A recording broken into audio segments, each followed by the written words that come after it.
আসসালামু আলাইকুম ভিউয়ার্স, টুনাটুনি রান্নাবান্না চ্যানেলে আপনাদের সকলকে স্বাগতম। আজকে আমি আপনাদের মাঝে শেয়ার করব পাটিসাপটা রেসিপি। যদিও পাটিসাপটা রেসিপিটা আমার চ্যানেলে দেয়া আছে, তবে এটা আমি অন্যভাবে তৈরি করেছি। অন্যভাবে বলতে এখানে গরুর খাঁটি দুধ দিয়ে তৈরি করেছি এই খিরসাটা। একদম মিষ্টির দোকানের মতো। মিষ্টির দোকানের মতো বললেও ভুল হবে, তার থেকে মজাদার।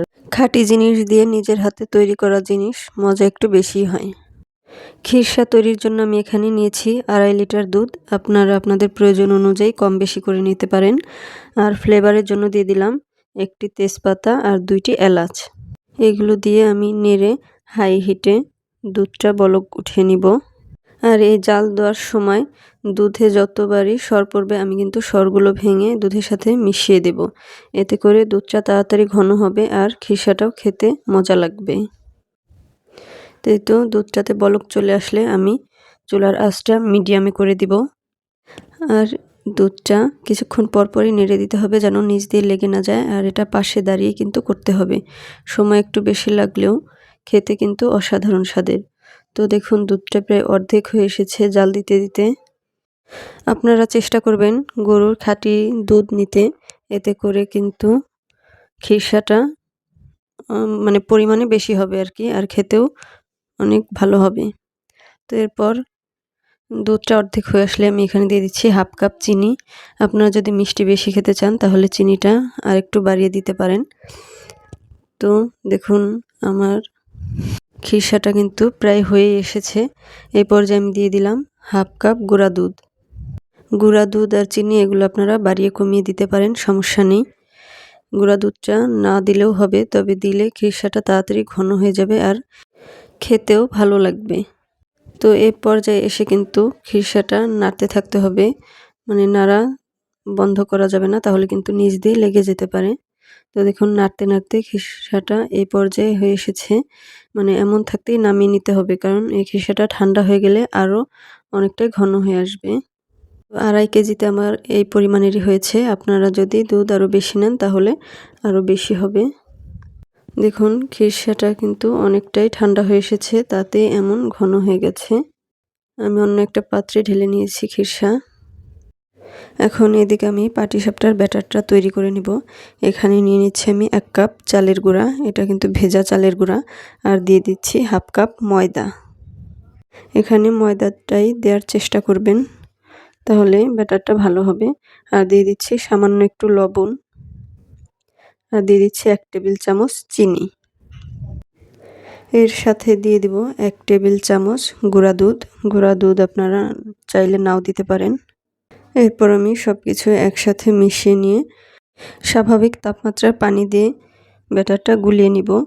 এখানে একজ্যাক্ট বলা যাচ্ছে না যে কতটুকু পানি লাগবে। আমার লেগেছিল এখানে 1 কাপের থেকে একটু বেশি, আপনাদের কম বেশিও লাগতে পারে। এই ক্ষেত্রে ঘনত্ব বুঝে পানি অ্যাড করতে হবে। একবারে কখনোই পানি অ্যাড করা যাবে না, তাহলে কিন্তু বেশি পাতলা হয়ে যাওয়ার সম্ভাবনা থাকে। আর অবশ্যই ব্যাটারটা গোলানোর সময় কোনো লাম্পস থাকা যাবে না এর মধ্যে। তবে আমার মিশ্রণটা এই চামচ দিয়ে মেশানোর কারণে হালকা একটু লাম্পস থেকে গিয়েছিল, তবে আপনারা এই ভুলটা করবেন না। তো এই তো দেখুন কেমন ঘনত্বের হবে আমি কিন্তু দেখিয়ে দিচ্ছি। একটি আঙুল ডোবালে কিন্তু এরকম কোট হয়ে থাকবে আর এক্সট্রা ব্যাটারটুকু পড়ে যাবে। এখন আমি একটি ননস্টিকের কড়াই নিয়েছি, আর কড়াইতে আমি একটি টিস্যু পেপারে তেল নিয়ে এভাবে মুছে নিচ্ছি। আপনারা যে কোনো তেলে পাত্রতেও করতে পারেন, এতে করে পাটিসাপটাটা খুব ভালোভাবে উঠে আসবে।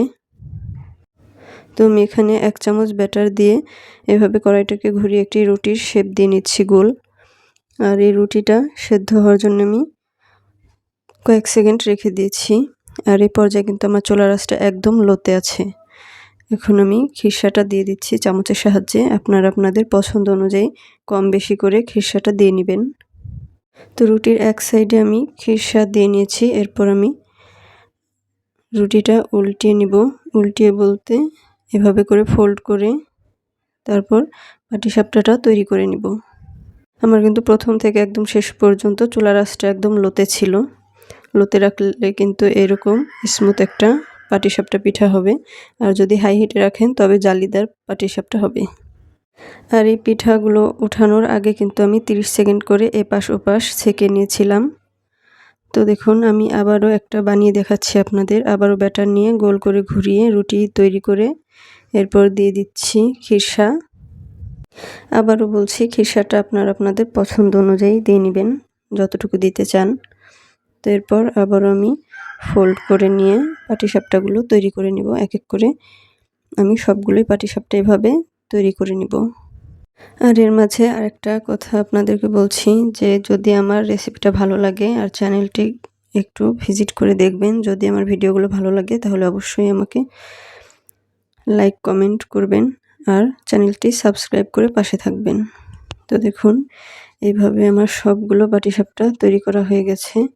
আমি যেহেতু ঘরে তৈরি করেছি তাই আমার পছন্দ মতো বেশি করে খিরসা দিয়েছি, কারণ এই পিঠাটার মূল মজাই তো খিরসা। খিরসা বেশি না হলে খেতে কিন্তু ভালো লাগে না। আর আপনারা চাইলে কিন্তু এই খিরসাটা একবারে বেশি করে বানিয়ে রেখে দিতে পারেন ফ্রিজে। এটা কিন্তু প্রায় 7 থেকে 10 দিনের মতো নর্মাল ফ্রিজে ভালো থাকবে। আর এই পিঠাটা যদি বাইরে রাখেন তাহলে 4 থেকে 5 দিনের মতো ভালো থাকবে।